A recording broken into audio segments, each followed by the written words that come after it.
So everybody do a sitting bow to the Master Dэ Bong before he starts. One bow.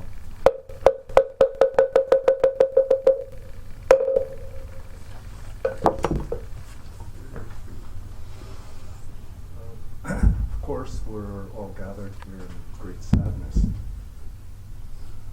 Wу Bong ДССН's death was sudden and shocking, even though most of us knew that he had serious health problems for many years, and especially because the last few years and recently in particular, he was just looking brighter and stronger and better. But Wу Bong ДССН was a strong person, and his teaching was strong, his action was strong, so his death was strong. He just did it. And big medicine takes time to digest. So he's just given us all a very great and powerful and important and difficult teaching. Even though we talk about impermanence and we all know that, when we experience it with someone who's so close to us, it becomes real. But Wu Bong ДССН has no problem. He's fine, and I have no doubt about that, and I'm sure none of you doubt that at all. Maybe we have a problem. If we have a problem, then it just means that we were attached to his body, his voice, his form, and didn't completely yet digest his teaching. But if your teacher has power, then even after he dies, still how can you? A great Zen master, we know, is like a sun shining. It keeps our minds warm, it helps wake us up. But a great Zen master dying is like a supernova. All the material goes out. So all his Dharma energy, all his Dharma power is more coming out to us now, even than when he was alive. So cry when you're sad and grieve and feel bad. But I'm sure if you continue practicing as he taught us, you will more and more feel his great Dharma energy filling you than you even felt when he was alive. This is completely my experience with our Kunsim Zen-master Sung-san, and I'm sure it will be with yours, with our Dharma brother and our great teacher and our great friend, Wу Bong ДССН. There was a famous person some of you may have heard about in America, a poet and Zen student named Gary Snyder.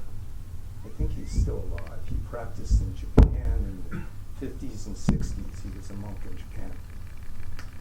And he told a story that one time he was working in the garden in the monastery in Japan, and one of his brother monks, a Japanese monk, was working next to him and kind of leaned over and said, "You know how our teacher, who passed away 5 years ago, his Dharma speeches, during his Dharma speech, he'd speak very softly.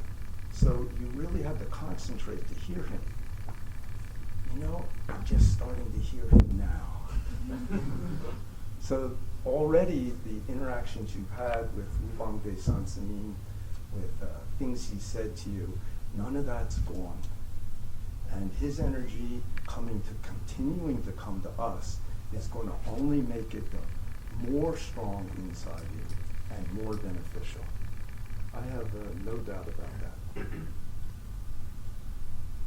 He lived a great deal of his life as a layperson. I think he and his wife inside were monks. I call them kind of undercover senims.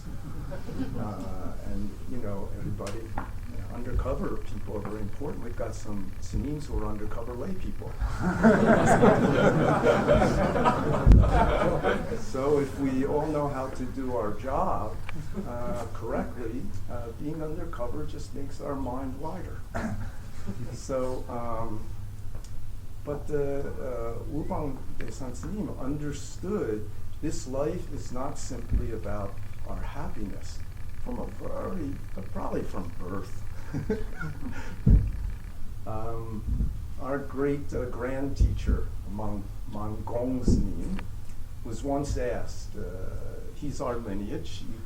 In your Zen center, if you don't know, somebody point out Gong's picture. He's up on the wall with three of our great grand teachers. Someone asked him in Korea once, why don't more people practice Zen?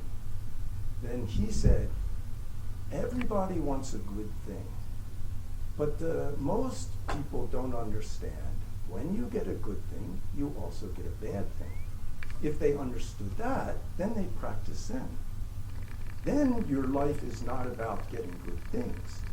It's about how to use everything that appears the correct way.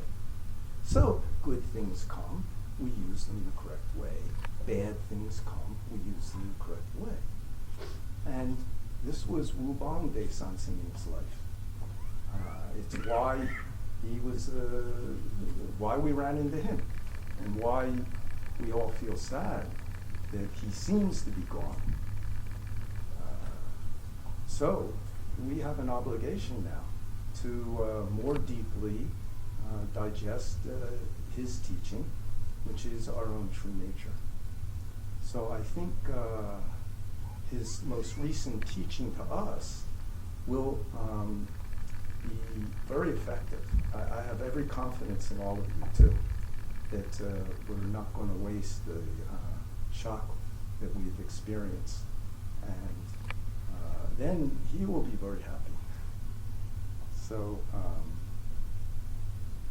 someone once said to me, actually, what happened was, during the first time I had a retreat with Dzen-mastер Sun, as soon as he opened his mouth, I thought, that's my teacher. Then I sat 3 days with him, as he was doing at the time, giving interviews every day. And the third day, he gave me the third of the basic interviews, and at the end, he looked at me for a moment, and he said, do you have any more questions?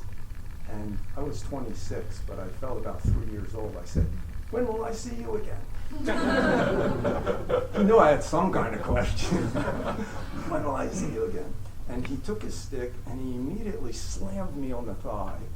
It was about 37 years ago. I still feel it. And then I was shocked. And then he leaned forward and looked me very, very warmly in the eye and said, when you keep don't know mind, you and I are never separate. So if you want to be with Wu Bong ДССН again, just don't know. Don't know where he is. Don't know who you are. Don't know where you are. Don't know what you're doing. And you'll suddenly be together with him, and that moment's direction will become very clear. And so his teaching will continue to be even more powerful for us than before. And we're lucky. And it's because your teacher and my Dharma brother had power. So he will continue to help us, even though his form is gone. So, everyone, everything returns to the original point. That's just a universal rule. Clouds are always coming and going. The highest skies always blue. Thank you, Wu Bong ДССН.